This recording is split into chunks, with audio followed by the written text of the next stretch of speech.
It is usually hard for us to actually imagine that we can engineer a situation that causes us a lot of pain and a lot of distress. Life begins to crumble. Our plans start to fall apart, and the pressure begins to build. And it is at this point that we start to cultivate this tendency of looking outward instead of looking inward. We start pointing fingers and we embark on this trail of thought and start saying that it's the economy, it's my parents, it's my boss, it's my past. But the reality of this trail of thought is that the moment you start blaming others is the moment that you relinquish the power that you have over your life. Defeat does not happen when you fail, it happens when you fail to take responsibility of your life and actually change it and actually do something to change it. So what exactly do I mean when I say blaming others is not good? Blaming others does not do anything for you.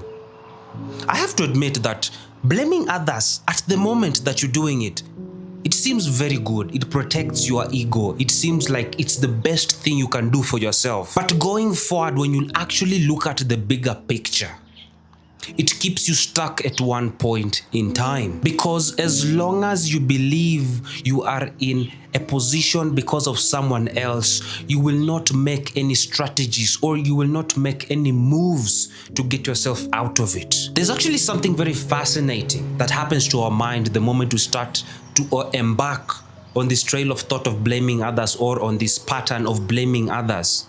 Our creative mind becomes blocked. The part of your mind that was always looking for solutions becomes blocked because you have blamed another person. You have relinquished your power of thought to someone else. You have relinquished the power to control your life to someone else or to some other situation. Look at it this way.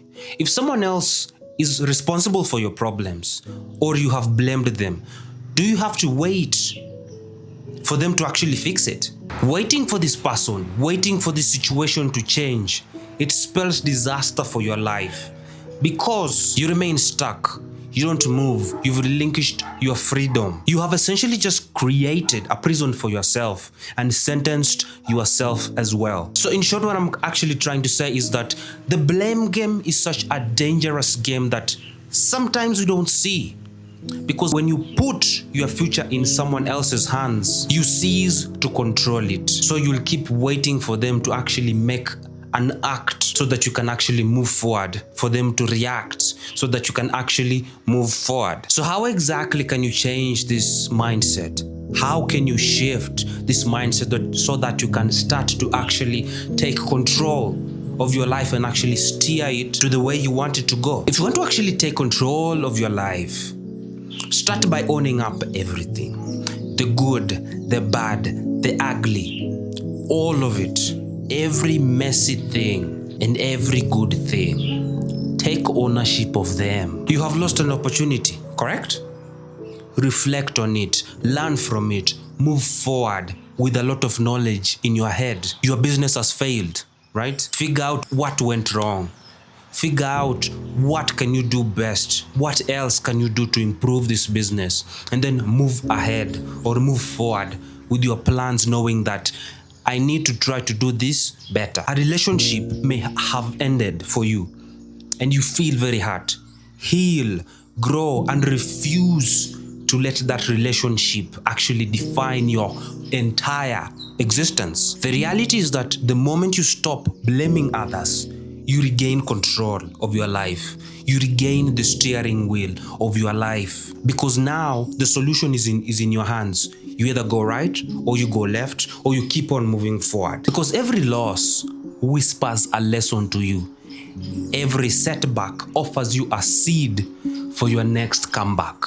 So what do I mean by actually taking ownership?